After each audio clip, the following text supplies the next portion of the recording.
Graça e paz do Senhor Jesus Cristo a todos os irmãos, amém? É uma alegria, como o pastor Itamar disse, é a terceira vez que eu estou aqui em Umuarama, e é muito bom rever alguns, em especial o pastor Itamar, e ver como a igreja está crescendo, está indo bem, com a graça do Senhor Jesus. Então, como o pastor Itamar disse, eu sou professor lá da Universidade Presbiteriana Mackenzie e sou pastor da Igreja Evangélica Manaim, né? Alguns acham que por eu dar aula na Universidade Presbiteriana Mackenzie eu sou presbiteriano, mas não sou. Eu sou pastor de uma igreja independente pentecostal, tá bom? Tenho 2 filhos e uma esposa, Vânia, que ficaram lá em São Paulo, e eu vim só. Acho que é essa a apresentação, não é? Então, tá bom. Eu queria que você abrisse a sua Bíblia lá em Gênesis, capítulo de número 25. Gênesis, capítulo 25.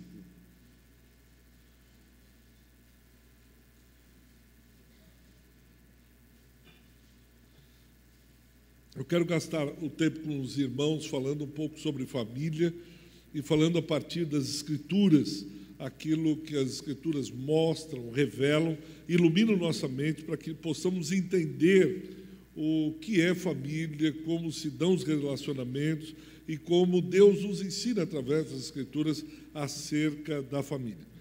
Gênesis, capítulo número 25, nós vamos ler a partir do versículo 19.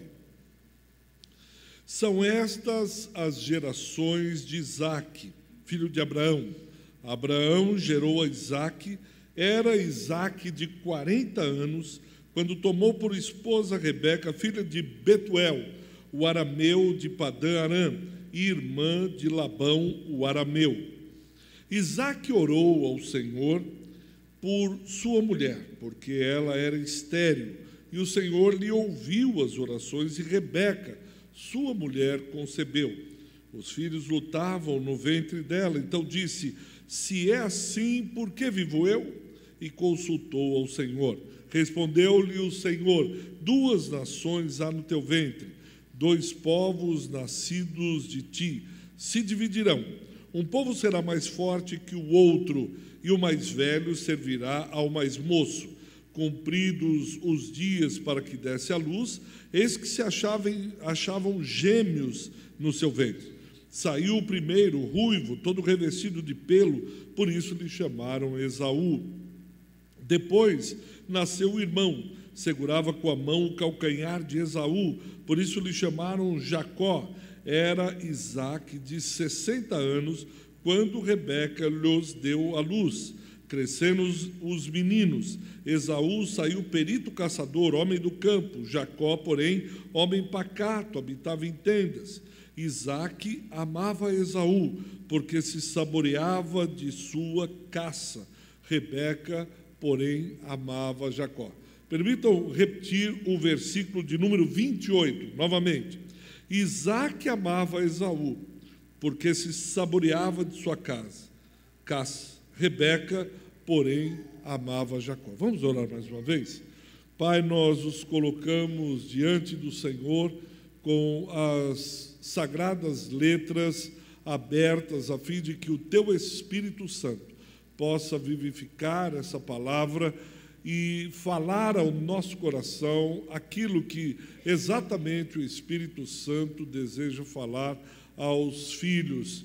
Por isso nós queremos escancarar as portas do nosso coração, aguardando com muita expectativa e esperança que o Senhor fale, que o Senhor tenha liberdade em nosso meio para repartir a Tua palavra, a Tua palavra, a Tua palavra. Por isso, fala, Senhor, e nós, os Teus servos, ouviremos aquilo que o Senhor tem a nos ensinar nessa noite acerca da família. Por isso, eis-nos aqui. Nós oramos em o nome de Jesus Cristo. Amém. Amém. Aqui começa a história de Isaque, falando de como ele tomou uma esposa, Rebeca. Rebeca era estéril, e diz que Isaque orou por sua esposa, e sua esposa concebeu. concebeu gêmeos, Esaú e Jacó. Jacó nasceu segurando o calcanhar do seu irmão, por isso chamado Jacó. Jacó é aquele que negocia, é aquele que barganha, é aquele negociador, aquele, entre aspas, que faz negócios, mas negócios escusos. Não é um nome muito preciso sua tradução, mas é aquele salteador, é aquele tinhoso, vamos dizer assim. E aí, logo no versículo 28, a gente vai percebendo uma preferência do pai por um filho e da mãe pelo outro filho. E é interessante porque quando nós falamos em família, nós falamos dos relacionamentos mais significativos que temos na vida. Quando nós falamos família, nós falamos de um relacionamento 24 horas, full time. Desde que a criança nasce, aliás, antes mesmo do seu nascimento, ela já está se relacionando com a sua mãe. Ela já tem troca de alimento, ela tem troca de líquidos, ela tem, enfim, há um relacionamento intenso, muito grande. E ele é fruto de um relacionamento também intenso, um relacionamento íntimo, talvez o mais íntimo que se tenha depois do relacionamento com o Criador. O relacionamento logo no começo, no Éden, quando estão Adão e Eva juntos. E a Bíblia Sagrada diz que eles deixam pai e mãe e se tornam um. Homem e mulher deixam relacionamentos familiares para formar uma outra família mais junta, mas tão próxima, que diz, serão uma só carne. É um relacionamento tão profundo que se tornam uma só carne. Há alguns teólogos que dizem, na criação de Adão, Adão era um coletivo. Quando Deus cria Adão, é um coletivo, homem, mulher. Não é um indivíduo, mas um coletivo. Assim como a Trindade é uma. Nós não vamos entrar nesse assunto, mas só dando um exemplo. Assim como a Trindade, Deus Pai, Deus Filho, Deus e Espírito Santo são um, assim homem e mulher também. Eles são um, por isso que na oração sacerdotal de João 17, o próprio Senhor Jesus diz que o desejo dele é que nós fôssemos um, como ele é um com o Pai. Então nós somos um coletivo, assim como a Trindade é um, a fim de que todos sejam um em Cristo, como nos ensina o apóstolo Paulo. E quando nós falamos em relacionamento, em especial dentro das famílias, nós não falamos de uma coisa simples. Há um mito que é o mito da família perfeita. Quando nós vemos uma família de crentes, cristãos, tudo é maravilhoso. Eu tenho a impressão, às vezes, que lá na igreja, alguns acreditam que minha esposa levanta e diz, paz do Senhor, pastor Ricardo. E eu digo para ela, paz do Senhor, irmã Vânia. E aí os meus filhos vêm e dizem, paz do Senhor, papai, paz do Senhor, mamãe. E eu digo, paz do Senhor, filhos amados de Jesus. E nós nos abraçamos, começamos a orar, cantar hinos, horas cantando os hinos. E eu olho para ela olha para mim, sai aquele coraçãozinho, porque são cristãos. Eu digo para o meu filho, não sai. Ele diz, claro, papai, não sairei, pois o Senhor assim o pede. Eu digo, muito bem, irmão. Muito bem, irmão Stefano, faça como o papai. Alguns parece que têm essa ideia, cria-se um mito de que a família, e família de pastor, então, eles andam nas nuvens, não tocam o chão em casa. Eles são todos maravilhosos, tudo dá certo, não tem rebelião de filhos, a mulher obedece, que parece uma Penélope, o homem trata bem, o homem fala, sim, amada, esposa, princesa, querida, não grita, é tudo maravilhoso.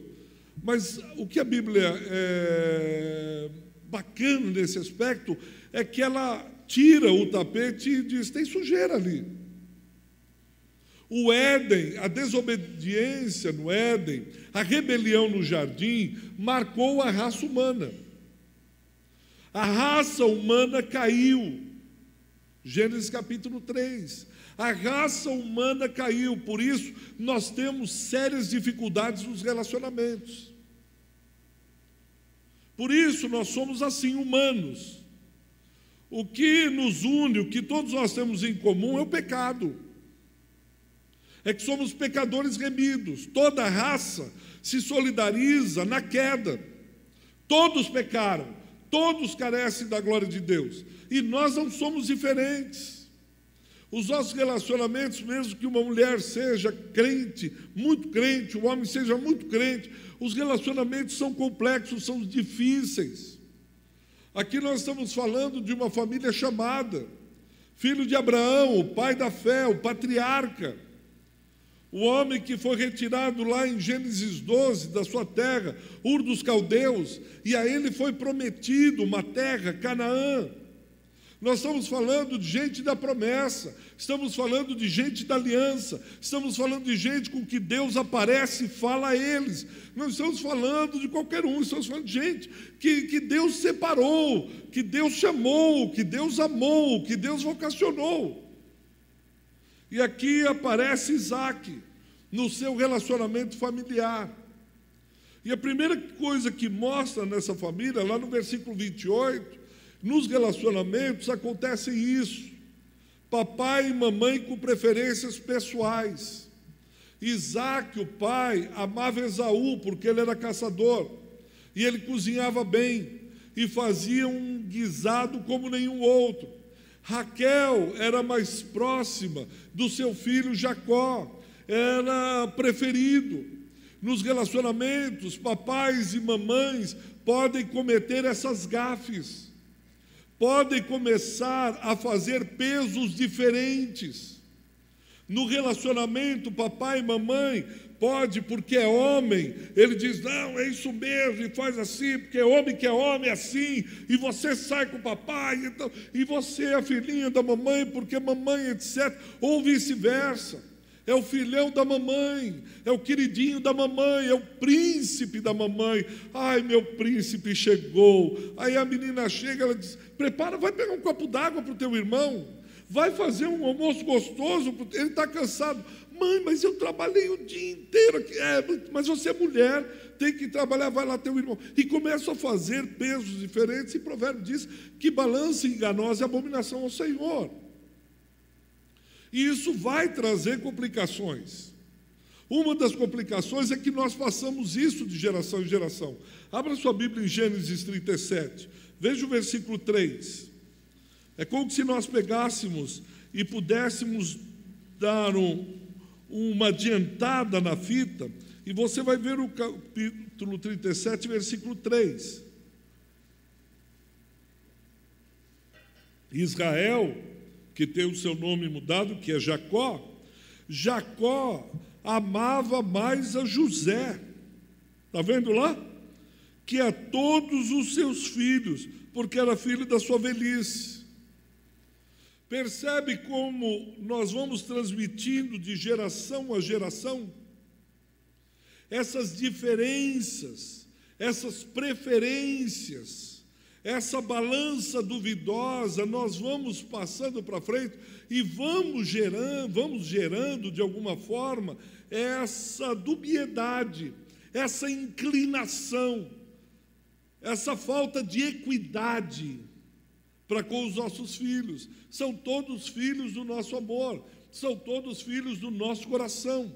E nós precisamos ter sempre em mente que nós somos pais de pais, mais do que pais de filhos. Talvez por não percebermos isso, é que esses pequenos detalhes passam sem que nós possamos fazer uma revisão. Nós estamos cuidando de pais, estamos formando o caráter de pais, quando cuidamos dos nossos filhos. Nós somos pais de pais. Eu estou formando um pai lá na frente. E Isaac forma um pai também com as mesmas diferenças, com os mesmos erros, com a mesma falta de equidade, de balança. Quando o seu filho, agora pai, ama mais um do que outro. Quantas vezes no gabinete eu vejo isso? em aconselhamentos, pais que diferenciam filhos, porque eles também receberam dos seus pais essa diferenciação. O meu avô, ele teve 7 filhos, e enquanto não veio um homem, ele não sossegou. E para ele, mulher era ser humano de segunda categoria. Homem que é homem tinha que ter um filho homem. Eu vejo as sérias consequências que isso acarretaram na vida da minha mãe, na vida das minhas tias, porque o homem tinha um papel de destaque, o homem tinha um lugar certo, o homem tinha o filho homem, era o cara, e a mulher, nasceu, vai fazer o quê? Tem que criar. E isso que acarretou na cabeça da minha mãe e das minhas tias, um senso de inferioridade, em algumas uma revolta, e outras sem entender, e a imagem de pai se torna distorcida por causa dessas pequenas diferenças, mas que se tornam grande na emoção dos futuros pais, que acarretam de alguma maneira distorções, que acarretam no caráter desse futuro pai algo que não é bom. Mas a segunda coisa, no versículo ainda 28, veja lá, do capítulo de número 25, diz que quando os meninos crescem, no versículo 27, eles têm as suas individualidades, o seu jeito de ser, um mais pacato, o outro mais desbravador e empreendedor. Esaú era caçador, provavelmente muito corajoso, bravo, bruto, bronco, brucutu, enquanto o Jacó era mais pacato, era mais para dentro, parece ser mais tímido, mais na dele, mais próximo da mãe. Isaac, veja o versículo 28, amava Esaú, e aí começa a questão do porquê o amor. E os filhos sentem isso. Ele amava porque Esaú lhe enchia o estômago. Ele amava porque Esaú fazia um bom guisado. Ele amava porque em troca ele recebia alguma coisa boa. E a Bíblia deixa isso claro. Ele não ama simplesmente porque é o Esaú. Ele não ama simplesmente porque é o Jacó. Ele ama porque tem alguma coisa que em troca lhe favorece. E nós vamos ensinando nossos filhos a isso. Se você passar de ano, o papai no Natal vai te dar o carro que você tanto queria. Se você passar de ano, o papai vai te dar a bicicleta. Se você faz isso, papai do céu não gosta que faz isso. Papai do céu não gosta. Vem aqui, olha, eu vou falar para o papai do céu. Olha, eu vou falar com a vovó. Mas se você ficar quietinho no culto, o papai te dá aquilo. Se você passar de ano, o papai te faz aquilo. Se, então, troca, barganha. Um relacionamento que é confundido, misturado com o amor. Filho, eu te amo porque você é exatamente desse jeito. Eu te amo porque Deus te amou primeiro e eu te amo. Você para mim, você tem defeitos? Tem, você tem jeito de ser, você tem maneiras, algumas coisas eu até acho ruim. Mas saiba que eu te amo em troca de nada. E você vai ver isso, que principalmente Jacó aprende isso. E ele vai tentar barganhar o tempo todo. Eles vão ter um sério problema de identidade. Tanto que Esaú fica muito bravo quando a bênção dele é roubada.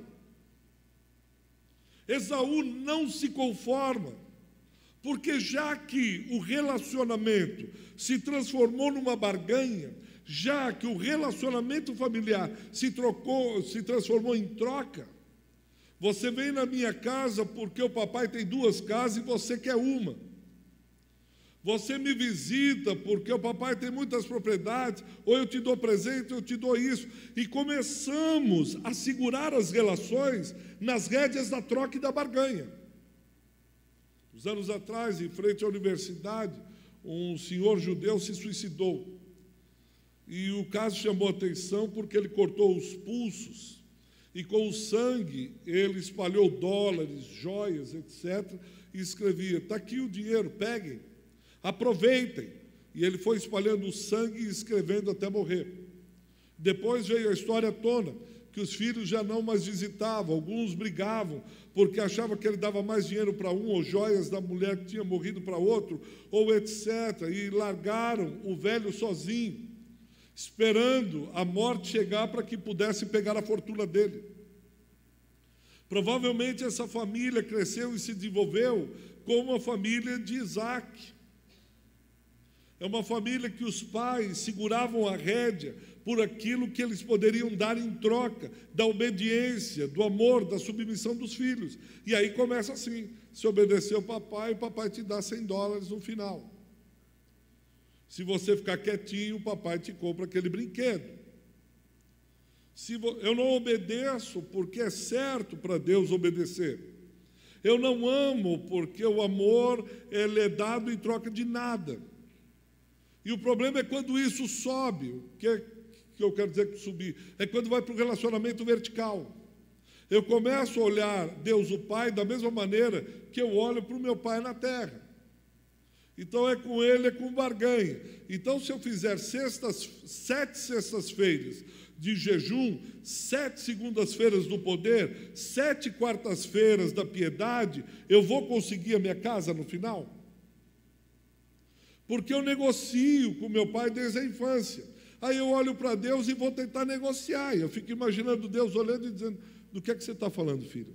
Não, veja bem, eu faço 7 sextas-feiras do jejum forte. Você entendeu? 7. Quer que eu desenhe? Deus diz: não, eu estou entendendo. Então, 7 sextas-feiras.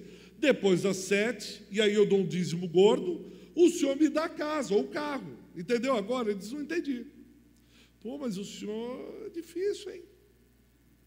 7, olha, tá bom, eu já entendi, eu sei onde o senhor quer chegar. Então 9.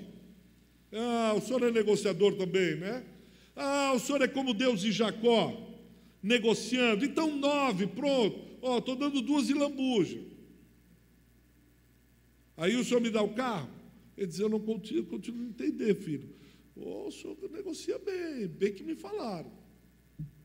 E se eu fizer 12 apóstolos, 12 filhos de Jacó. Agora o senhor começa. Agora e Deus dá uma risadinha. Cheguei lá, né? Deus dá uma risadinha porque ele está dizendo: do que você está falando? Você acha que você pode barganhar comigo? Você acha que eu estou interessado? Você acha que eu te amo porque você vai me dar alguma coisa em troca?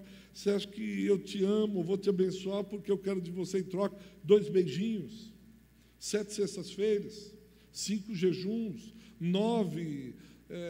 Você acha que é assim, filho, que a gente se relaciona? Você acha que é isso que eu faço? Eu dei o meu filho tudo para a gente ficar barganhando aqui, negociando? É isso que você está dizendo para mim? Mas isso começa no interior da família. Isaac ensina os seus filhos, Esaú e Jacó, como são esses relacionamentos. Ele vai trabalhando essas questões. Veja o capítulo 27, versículo 6 do capítulo 27. Primeiro são as preferências, depois são as barganhas, as trocas, e agora no versículo 6 a 9, as mentiras. Isaac está ficando velho e decide abençoar. Ele é o patriarca, abençoar os seus filhos. E aí Rebeca, no versículo 5, está escutando. E ouve quando Isaac fala ao seu filho Esaú: olha, vá até lá, me prepara uma boa caça, porque aí eu vou te dar a bênção da primogenitura. Versículo 5 diz que Sara estava escutando atrás da tenda. Naquele tempo as mulheres tinham esse costume. Hoje não, mas naquele tempo era muito comum as mulheres serem curiosas, gostarem de ouvir o que o marido está falando, e tinha o zap na época, e ficava vendo o zap do marido, o celular, mas naquela época. Hoje está muito mudado, as mulheres não têm mais esse desejo. Mas aí ele vai para o campo apanhar uma caça, versículo 6. Então disse Rebeca a Jacó, seu filho: ouvi teu pai falar com Esaú, teu irmão, assim: traze caça, faz-me uma comida saborosa para que eu coma e te abençoe diante do Senhor, antes que eu morra. Agora, pois, meu filho, atende às minhas palavras com que te ordeno. Vai ao rebanho, traze-me 2 bons cabritos, deles farei uma saborosa comida para teu pai, como ele aprecia. Levá-las-ás a teu pai, para que a coma e te abençoe, antes que morra. Percebe a mamãe o que faz com o filhão? Filhão, eu ouvi que teu pai está pensando assim, mas teu pai não tem jeito. Você fica quieto aqui, filho, deixa que a mamãe resolve. Já viram coisa assim? Diz que no norte da Escandinávia isso acontece muito, com a igreja ao norte da Escandinávia. Diz que no Brasil não existe isso, mas lá, diz que existem umas irmãs que fazem isso. Deixa que a mamãe resolve, deixa o papai, é que ele está bravo, ele trabalhou muito, deixa, não precisa falar nada para ele. Nós vamos lá, eu compro o carrinho, eu compro a camisa que você quer, não precisa falar mais nada. E diz que no norte da Escandinávia é muito comum. E faz exatamente isso. O papai não precisa saber.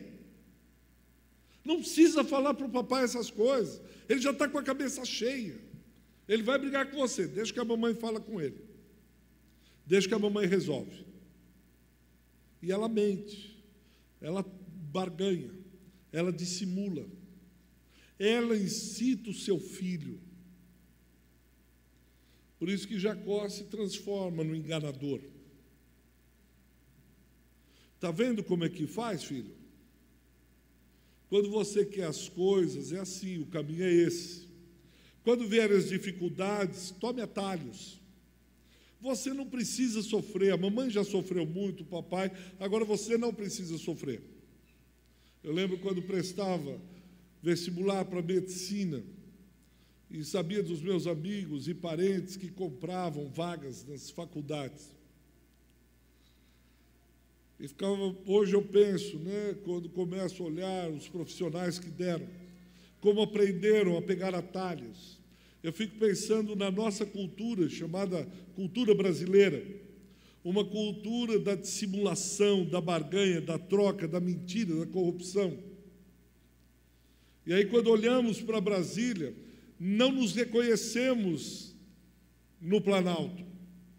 Quando olhamos para Brasília, nós não nos reconhecemos daqueles homens e mulheres. Mas eles são resultado de uma cultura. Eles não vieram de Marte. Eles não chegaram de Plutão. Eles saíram do meio do povo. Povo de pais que ensinam filhos a pegarem atalhos quando as dificuldades chegam. Pais que ensinaram a filhos o que importa é levar vantagem em tudo, certo? Jacó, leve vantagem, velho. Que é isso, mano? Teu irmão vai passar na tua frente. Se você não roubar, outro vai roubar lá na frente. Se você não enganar aqui, você vai ser enganado lá, então. O governo rouba, todo mundo rouba, a gente rouba também. Não tem jeito, é isso mesmo. É assim. E você vai ver o próprio Esaú ficar muito bravo, como se ele fosse o santo. Como se ele não tivesse, não, Esaú é o santinho. Você vai ver o pai Isaac ficar bravo como se ele não tivesse participação na história. Somos assim.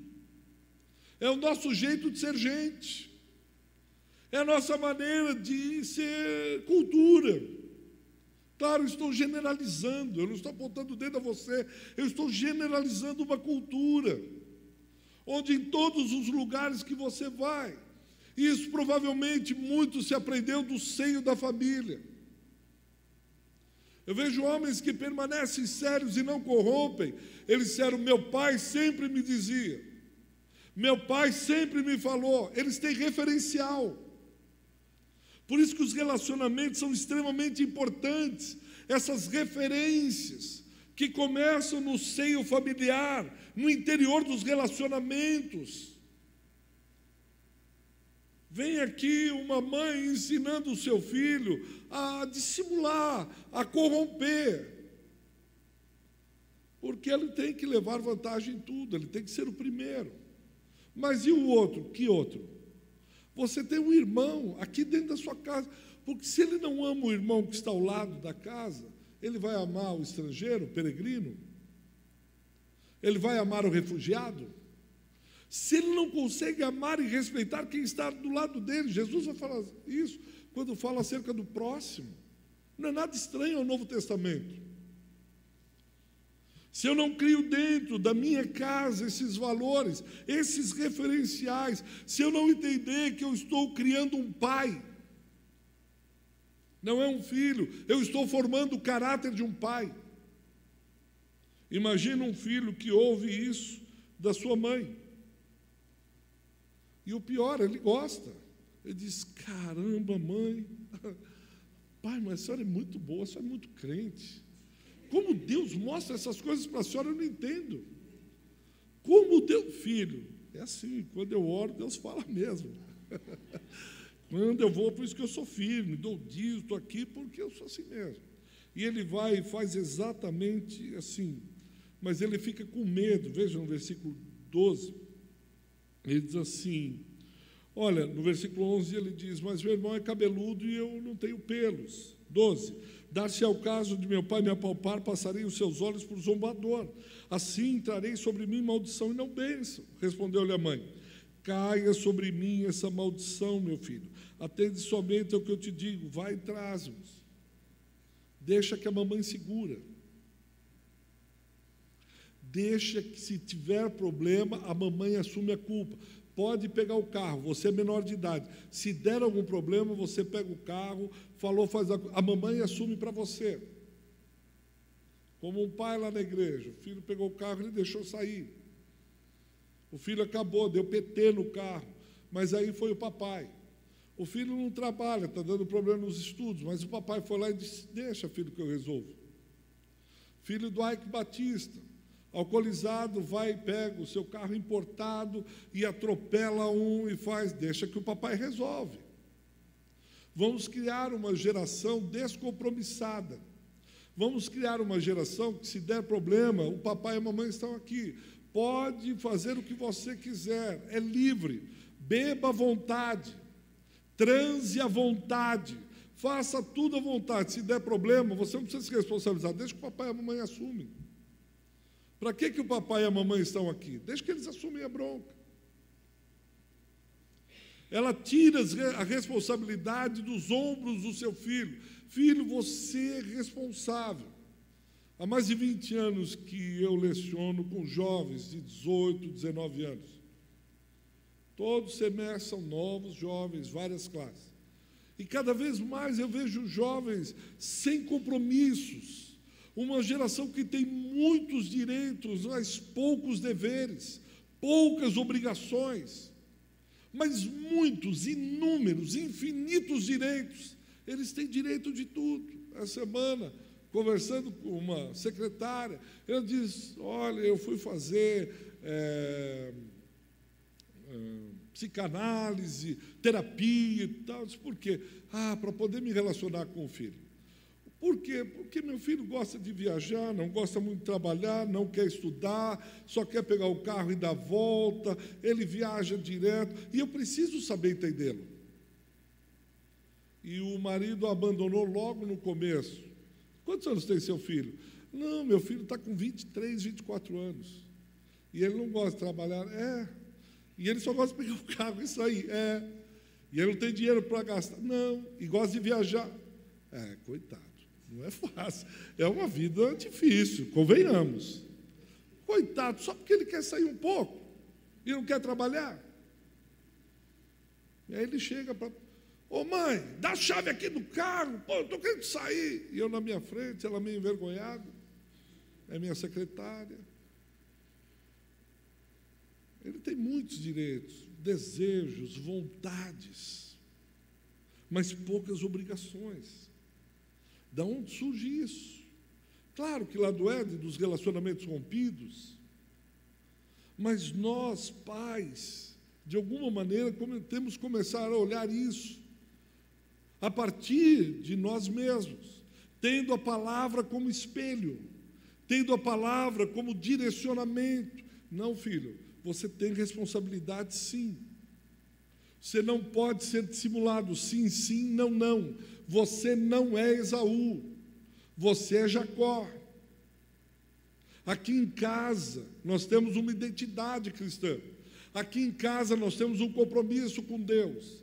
Aqui em casa, nós pensamos assim, e já ouviram quando o filho chega, principalmente adolescente, mas todo mundo na escola vai. Mas todo mundo faz isso. E eu acho que nós, como cristãos, precisamos começar a nos posicionar. É verdade, o mundo inteiro faz, mas nós não.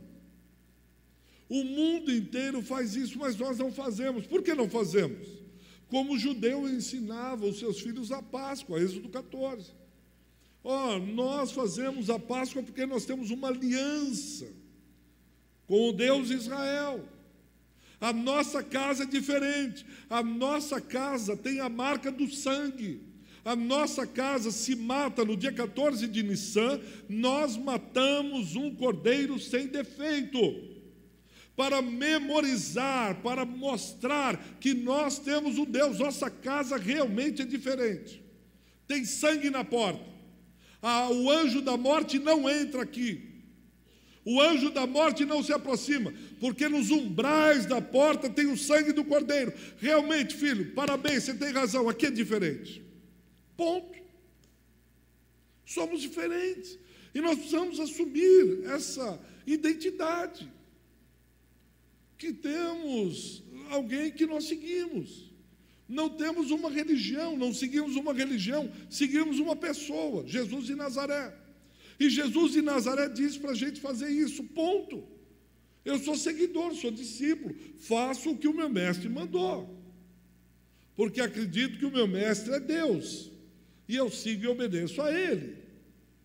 E Ele deixou aqui o manual do usuário, o manual do proprietário. E eu sigo o manual. Realmente, filho, você entendeu. Nossa casa é diferente. Eu e minha casa servimos ao Senhor, de toda a terra. E é isso mesmo. Por isso que nós não fazemos essas coisas aqui. Não dissimulamos, não mentimos. Mas eu já vi uma vez mentir, então me perdoa. Todas as vezes que eu minto, eu tenho alguém que é fiel e justo para me perdoar. E o seu sangue me purifica de todo pecado. 1 João. É assim, filho, aqui em casa. Quando a gente peca mesmo. Porque a rebelião do Éden ainda vem aqui. O velho homem, toda hora ele quer nascer mais uma vez. Toda hora a minha carne quer ter voz. Toda hora o mundo me chama. Satanás me cutuca. Aí eu erro, peco, por minha própria escolha. E aí eu vou e peço perdão a Deus. E Ele me purifica. Ele me perdoa. Então me perdoa, filho, errei. Me perdoa, filha, perdoa, errei. Vou procurar não fazer mais. Simples. Não dissimulamos. Olha o versículo 20 de Gênesis 27.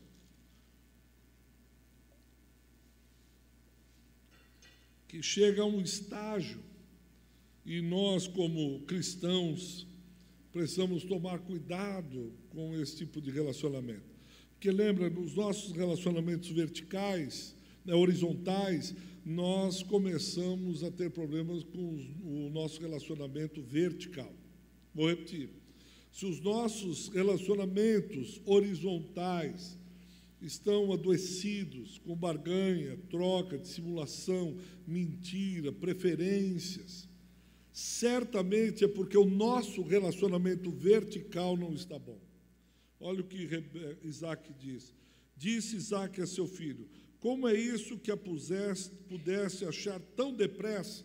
Porque Isaac acha que é Esaú, e diz: puxa, mas você caçou muito rápido. Mas não era Esaú, era Jacó. Olha o que Jacó responde: ah, papai, Deus é bom demais. Deus é maravilhoso e mandou uma caça ao meu encontro. Que bom que servimos a esse Deus. Nós começamos a usar o nome do Senhor Deus em vão.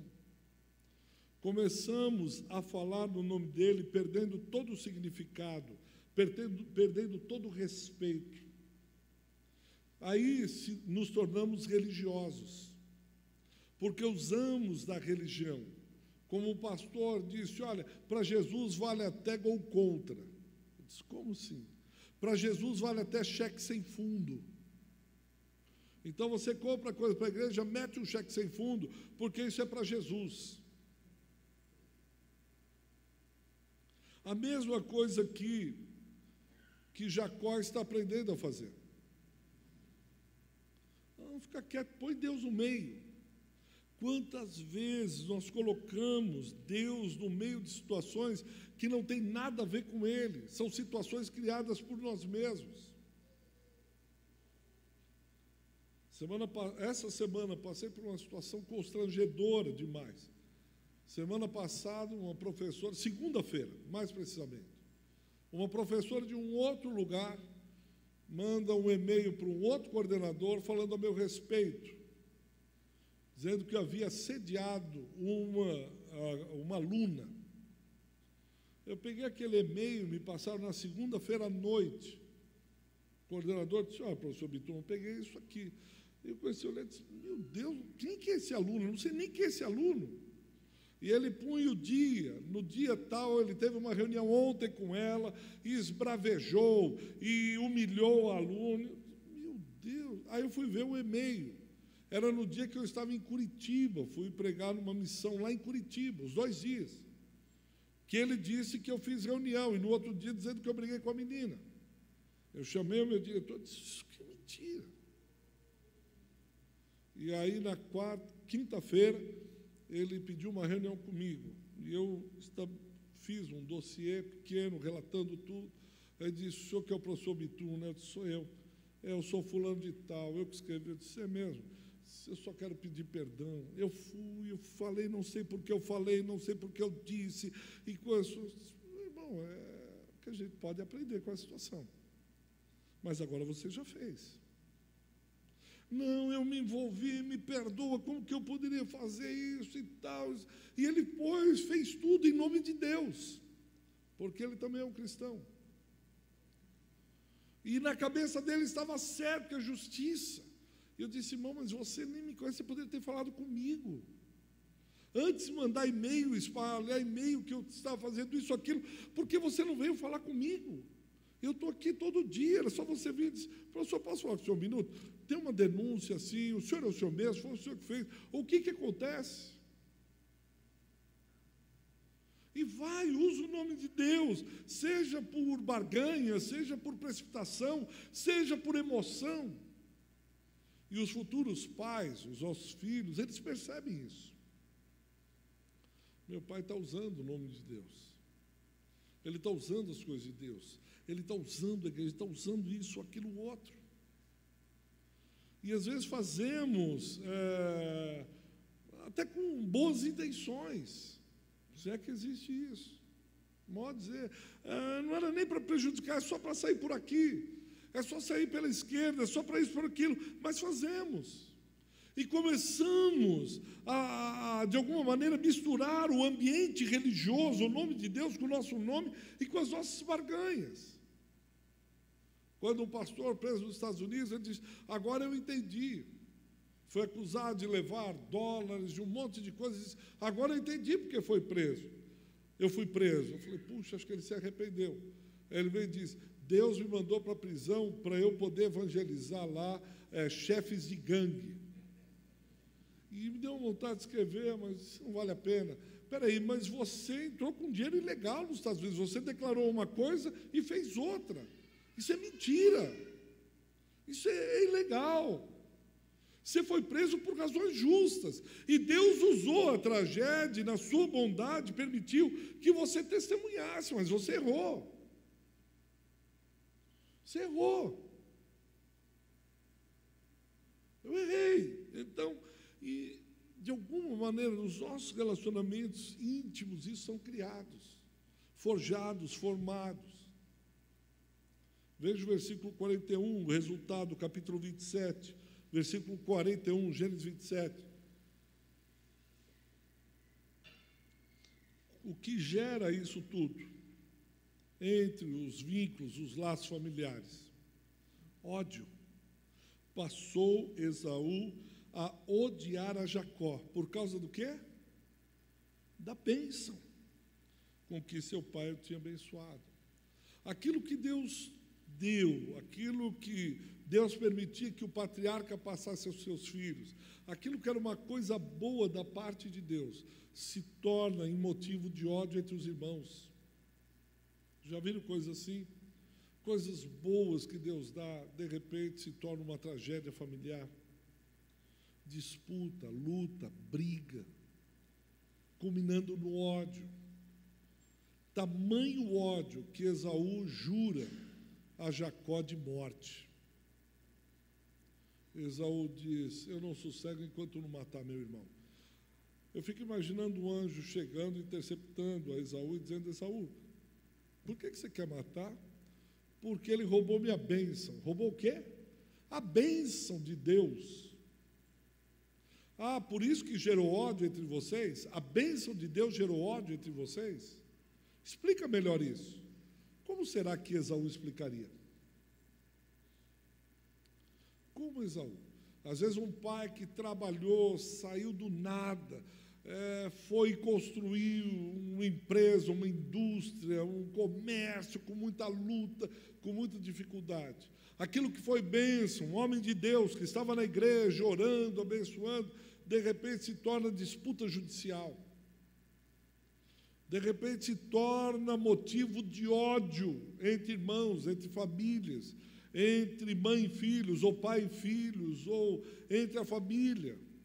Coisa que era bênção de Deus, aquilo é bênção. Aquilo é coisa do céu, aquilo é coisa de Deus. Mas disputa, ódio. Mas eu quero começar a ir para o fim, porque se nós terminássemos agora e disséssemos: bom, vamos para casa, vamos orar, que a gente não entre nesse caminho, etc. Mas a Bíblia mostra o caminho, de alguma maneira, para que houvesse a reconciliação, para que houvesse de novo essa coisa saudável que Deus criou entre a família. Veja o Gênesis 32. Eu sei que eu estou pulando algumas coisas. Jacó passa por uma série de coisas, até que ele chega no versículo de número 22. Gênesis 32, versículo de número 22. Levantou-se naquela mesma noite, tomou suas 2 mulheres, 2 servas, seus 11 filhos e transpôs o val de Jaboque. É no Jaboque que começa a mudança. Em outras palavras, a mudança começa aqui em Jacó. Jacó, você precisa ter uma experiência no seu relacionamento com Deus. Você anda meio que religioso, você anda meio que com relacionamentos como 2 porcos espinhos se beijando, com muito cuidado, relacionamentos tensos. Você, Jacó, é o enganador, você, Jacó, tem algumas coisas que precisam ser transformadas. Não adianta colocar a tornozeleira na tua canela, isso não vai resolver. Não adianta restituir dinheiro, fortuna, isso não vai resolver. Só tem uma coisa que vai resolver: você precisa ter uma experiência com Deus. E essa experiência, ela é solitária. Veja o versículo de número 23. Tomou-os e fê-lo passar o ribeiro, toda a sua família, todos os seus pertences, e ele, no versículo 24, ficando sozinho, só. Jacó, é você e Deus. Não tem papai, não tem mamãe, não tem titio, não tem titia, não tem pastor, não tem presbítero, não tem diácono, não tem louvor, não tem igreja. É você e Deus. O princípio é esse, o começo é esse, o Gênesis é esse. Você precisa ir para o Jaboque, você precisa ficar sozinho, passa a tua família. Eu quero começar em você. E ele luta, e lutava com ele um homem até o romper do dia. Que noite, que noite, que experiência. Jacó eu e você. E Jacó resistindo o tempo todo. Lembra muito eu e você. Nós resistimos. Espera aí, é minha vida. Espera aí, é meu jeito. É minha maneira de ser. Eu fui a vida inteira assim, não é agora que eu vou mudar. Eu sou filho de Isaac. Mamãe sempre me amou. Minha mãe sempre cuidou de mim. Minha mãe sempre esteve perto. Minha mamãe sempre, mãe! E Deus disse, não, só eu e você. Mãe, mãe! Pode chorar a noite inteira. Pode gritar, Jacó. Eu quero minha mãe. Pode pedir. Eu e você. Eu preciso mudar você. Eu te aparto do rebanho, tiro da família, porque eu quero ter um relacionamento com você. Quero te dar uma experiência. Como pai, eu vou te ensinar a ser pai. E vocês sabem a história. Versículo 25, vendo esse que não podia com ele, tocou-lhe na articulação da coxa, deslocou-se a junta da coxa de Jacó, na luta com o homem. Disse este, deixa-me ir, pois já rompeu o dia. Respondeu Jacó, não te deixarei ir, se me não abençoares. Me dá minha bênção. Me dá minha bênção. Jacó, como é que te chamas? Jacó. Então ele diz, já não te chamarás Jacó, e sim Israel, pois como príncipe lutaste com Deus e com os homens e prevaleceste. Tornou Jacó, dize, rogo-te, como te chamas? Respondeu ele, porque perguntas pelo meu nome? E o abençoou ali. Aquele lugar chamou Jacó Peniel, pois disse, vi a Deus face a face, e a minha vida foi salva. Nasceu-lhe o sol quando ele atravessava Peniel e manquejava de uma coxa. Ele sai marcado daquela experiência. E ele está indo direto, porque ele vai ver o seu irmão e se reconciliar. Parece que ele vai e diz, não, deixa que eu acerto as coisas com Esaú, meu irmão. Não, deixa que eu resolvo. Aí ele põe as crias, o gado na frente, os presentes na frente, e Deus disse, não é assim, Jacó. Não, deixa que eu negocio com meu irmão. Eu conheço meu irmão, nós nascemos juntos. Fomos criados juntos. Eu conheço mamãe, papai, Esaú, deixa que eu resolvo. É só dar um presente, é fazer um lá, deixa um reteté que eu acerto. Senão, a coisa precisa nascer no teu coração. E eu preciso te marcar no jaboque. Você não vai sair do mesmo jeito. Como foi essa luta? De que maneira, graças a Deus, não é revelado. Porque eu creio que nós não entenderíamos. E eu entendo que não foi revelado porque cada um de nós precisamos ter a nossa experiência. Se tivesse aqui todo o enredo dessa luta, talvez nós quiséssemos copiar. E disse, não, se eu fizer vai dar certo comigo. Não. O Pai vai tratar com você de uma maneira especial, única, singular, porque é a sua individualidade. É o seu jeito de ser. Para um, talvez ele desloque o cotovelo, com o outro ele marque o coração, com o outro, enfim. Ele é esse Deus especial, amoroso, que pega cada um de nós e diz, deixa que o teu jaboque vai ser de um jeito, o dele vai ser o outro. Então não tenha medo de estar só com Deus. Não tenha medo de ir para o jaboque, porque o jaboque é lugar de reconciliação. A partir daí sai Jacó para se reconciliar com Esaú. A partir daí entra Jacó de novo naquilo que Deus tem para realizar. Ele vê anjos subindo e descendo antes, depois o jaboque, mas o jaboque é com ele. Nos relacionamentos, na família, nós precisamos entender isso. Porque nós tendemos a dizer, pastor, o problema é com meu marido. Se minha esposa não fosse tão turrona do jeito que ele é, se não fosse minha sogra, ora diga Israel, aquela minha sogra. Jacó, é você. A começar em mim, quebra corações, me marca, me dá essa experiência que me marca. a ponto de mudar o meu próprio nome. Aí sim, a partir de um coração transformado, marcado, agora eu sou príncipe. Um príncipe não é um enganador. Um príncipe não age como um enganador. Um príncipe não é assim que faz um príncipe. Por isso que nós somos príncipes do Senhor.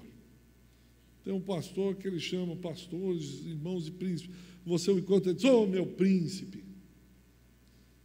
Em outras palavras, ele diz assim: você é príncipe. E um príncipe não anda desse jeito. Um príncipe não fala dessa maneira.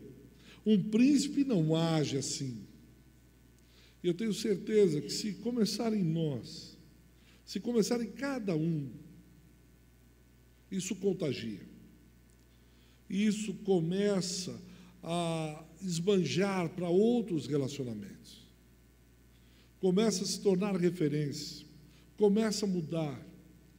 Eu tenho absoluta certeza, convicção, fé e esperança de que os homens verão as nossas marcas que obtivemos no Jaboque. Eles vão saber que nós atravessamos Peniel. E o relacionamento no núcleo familiar começa a ser diferenciado, transformador. Assim como fui transformado, os meus familiares são transformados. Agora, ter problema no relacionamento, todos têm. Mas graças a Deus, que temos um Deus que nos leva para o Jaboque. Então, os relacionamentos ruins, difíceis, não são fim em si mesmo. Eles não são a marca da tragédia. Os relacionamentos familiares complexos, difíceis e que se tornaram trágicos, não são fins. Porque nós temos o Deus que fala em Peniel. O Deus que nos leva no Jaboque e muda tudo, e altera tudo. Há esperança. E todas as vezes que errarmos, vamos falar: Deus, e agora? Deus, mas e aí? E eu creio que isso contaminará aqueles ao nosso redor. Mudará a nossa sociedade. Mudará o Moarama. Mudará São Paulo. Mudará os... Quando eles observarem as nossas boas obras e começarem a glorificar a Deus o Pai nos céus. Vamos orar? Abaixe sua cabeça por um instante, feche seus olhos. Talvez haja alguma pendência e que você precisa colocar no altar de Deus, alguma pendência familiar, e você colocar isso no altar. Dizer: Deus, se eu precisar ir para Peniel, eis-me aqui. Mas eu quero transformar essa situação. Resgatar a família, os relacionamentos, filhos, pais. E como diz Malaquias, nos últimos dias, o coração dos pais se converteriam aos filhos e os corações dos filhos se converteriam ao coração dos pais. Senhor, que o Senhor nos ajude, a cada um de nós. Não somos famílias perfeitas, longe disso. Somos pecadores remidos pelo sangue do nosso Senhor. E nós precisamos que o Senhor nos ajude a olhar como nós olhamos a família de Isaac. Como dissimularam, mentiram, barganharam, trocaram, enfim. Da mesma maneira que o Teu Espírito nos guie e nos leve a um autoexame. Que o Teu Espírito tome-nos pelas mãos e nos conduza a um passeio pela nossa própria história, a fim de olharmos essas minúcias, a fim de olharmos essas coisas que muitas vezes passam batidas. Que o Teu Espírito nos ajude a levantar o tapete e ver a sujeira que muitas vezes jogamos para debaixo do tapete. Que o Teu Espírito Santo coloque luz naquilo que está envolvido, escondido em dessas trevas, a fim de que, ao passar pelo Jaboque, possamos ir de encontro àqueles que ferimos, àqueles que não compreendemos, àqueles que precisam do perdão, de uma mão amiga, da destra da comunhão. Ó Deus vivo, fale ao coração dos teus filhos e conduza-os aos lugares que o Senhor quer conduzi-los, e que possamos ser referências, modelos para um mundo perdido, onde a família tem perdido paulatinamente o significado.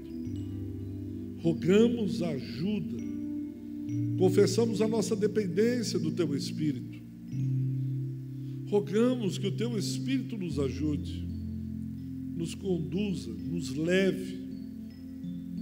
Aguardamos no Senhor essa transformação, para que toda a honra, toda a glória e todo o louvor sejam dados ao único que merece toda a honra, toda a glória e todo o louvor, Jesus Cristo, nosso Senhor.